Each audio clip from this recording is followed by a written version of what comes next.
Police కావాలి వీళ్ళందరినీ చూస్తుంటే మిమ్మల్ని చూస్తుంటే వాళ్ళకి ఏం చెప్తారు మీరు? కష్టం ఇది రాకుండా చెల్లె అంటారా? మస్తు ఛాలెంజింగ్ ఉంటది రావాలి చెల్లె అంటారా? ఛాలెంజింగ్ అంటే ఉంటదండి, కానీ రావాల్సిందే. ఎందుకంటే మన కోసం మనం వర్క్ చేయడమే కరెక్ట్ కాబట్టి. మన కోసం మన అడవిలో లెవెల్ కోసం వాళ్ళు కష్టపడి కాళ్ళ మీద ఎవరి కాళ్ళ మీద వాళ్ళు నిలబడాలి, ఇంకొకరి మీద ఆధారపడొద్దు. అమ్మ నమస్తే అమ్మా. నమస్తే అండి.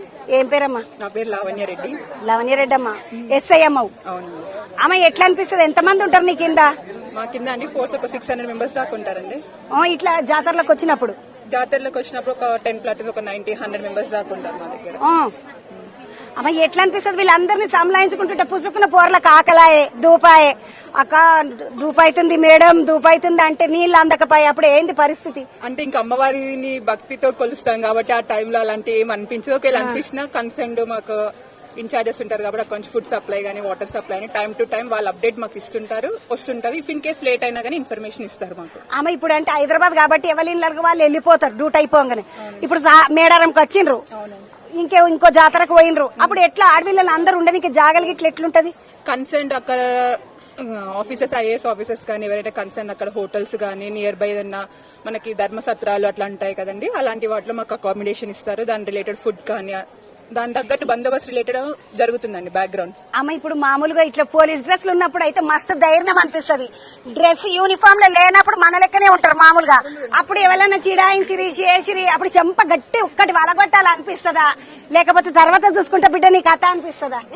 అంటే కన్సర్న్ అక్కడ దాని సిచ్యువేషన్ బట్టి మేము అక్కడ చేయడం జరుగుతుంది. అంటే ఇఫ్ ఇన్ కేస్ వాళ్ళు చాలా ఆరోగెంట్ గా ఉన్నారనుకో చెప్పాల్సి ఉంటుంది. ఒకవేళ ఫస్ట్ మేము ఓరల్ గా చెప్తాం ఏదైనా, అది కాదు ఇలా కాదు అని చెప్తాం. ఇఫ్ ఇన్ కేస్ వాళ్ళు వినకపోతే అప్పుడు మా సైడ్ నుంచి కూడా అలానే ఉంటుంది కదండి. పడుతుంది, 2 పడతాయి మంచిగానే.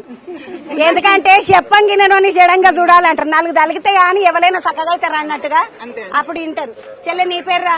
నా పేరు పావని అండి. పావని ఎట్లా నడుస్తున్నది డ్యూటీ అంతా? ఇప్పుడైతే ప్రశాంతంగా అంతా బాగానే ఉంది. ఎన్నేళ్ళైంది? 3 ఏళ్ళ 4 ఏళ్ళ? మేము రీసెంట్ బ్యాచ్ 24 బ్యాచ్. కొత్త పిల్లలు వీళ్ళందరూ ఫస్ట్ టైం జాతరనా అమ్మా? ఎట్లా అనిపిస్తుంది? ముందు ఎప్పుడన్నా స్కూల్లో ఉన్నప్పుడు కాలేజీలో ఉన్నప్పుడు ఎన్సీసీలు అట్లా ఉంటుంటారా మీరు? స్కౌట్ గైడ్ ఎన్సీసీ ఎప్పుడు రాలే? దర్శనం చేసుకున్నారా మరి? ఇప్పుడు మామూలుగా వేరే వాళ్ళు దర్శనం చేసుకున్నాడు వేరు, మీరు అందరు మంచిగా చక్కగా పోయి దర్శనం చేసుకున్నారు. ఎట్లా అనిపించింది? పోలీసు వాళ్ళం కాబట్టి ఇట్లా పోయినాం అనుకున్నారా, లేకపోతే అంతేగా మరి చూసిండ్రా అంతేగా అంతేగా అన్నది. పృథ్విక చెప్పండమ్మా. ఎక్కడ మీ నాయన ఎక్కడ అమ్మ ఎక్కడ? అందరు ఇక్కడ హైదరాబాద్ వాళ్ళే. ఏం చదువుకున్నావు చెల్లె?